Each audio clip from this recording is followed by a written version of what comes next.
सवाल कह रहा है कि जो कर्व्ड सरफेस एरिया है और जो वॉल्यूम है एक सिलेंडर का वो 264 सेंटीमीटर स्क्वायर और 924 सेंटीमीटर क्यूब है। रेस्पेक्टिवली आपको बताना है कि रेडियस और हाइट का जो अनुपात है वो किसके बराबर होगा। रेडियस और हाइट का अनुपात। तो बहुत ही अच्छा सवाल है। कैसे करेंगे आप कहोगे, देखो कर्व्ड सरफेस एरिया होता है 2 पाई आर एच के बराबर, वॉल्यूम होता है पाई आर स्क्वायर एच के बराबर। एक वैल्यू मुझे दी है 264, दूसरी वैल्यू मुझे दी है 924। मैं पाई को पाई से काटूंगा, आर को आर से काटूंगा, एच को एच से काटूंगा। तो नीचे एक आर बच रहा है, ऊपर एक 2 बच रहा है, तो 2 बाई आर की वैल्यू यहाँ पर लिखिए 264 बटे 924। 2 से अगर काटोगे तो ये वैल्यू आपकी 132 आ जाएगी। अब देखो ये दोनों जो वैल्यूज लिखी हैं ये 22 से कैंसिल हो जाएंगी, या 22 छोड़ो, आप अगर ऊपर से आप थोड़ा सा ध्यान से देखो तो 7 गुना है। 132 इंटू 7 जो होगा वो 924 होगा। ठीक है, समझ में आया?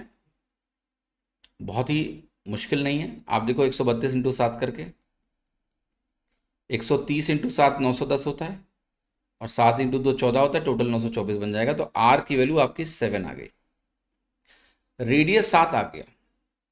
अब रेडियस और हाइट का रेशियो निकालना है। कैसे निकलेगा?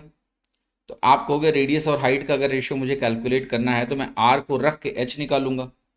तो 2 पाई आर एच की वैल्यू अगर 264 है, ध्यान से देखना, आर जब भी 7 होगा तो 2 पाई आर की वैल्यू 44 होगी। ये कई बार बता चुका हूं मैं।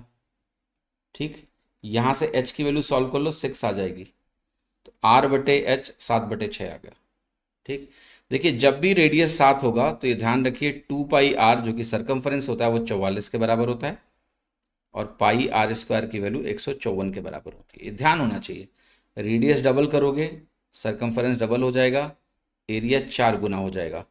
रेडियस ट्रिपल करोगे, सरकमफ्रेंस 3 गुना हो जाएगा, एरिया 9 गुना हो जाएगा। तो ये सारी वैल्यूज़ ना आपको ध्यान होनी चाहिए, एटलीस्ट 21 तक।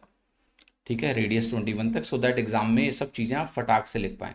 तो 2 पाई आर की वैल्यू मैंने 44 सीधे लिखा, तो एच फटाक से आ गया 6 के बराबर, और हमारा 7:6 रेडियस और हाइट का रेशियो आ गया।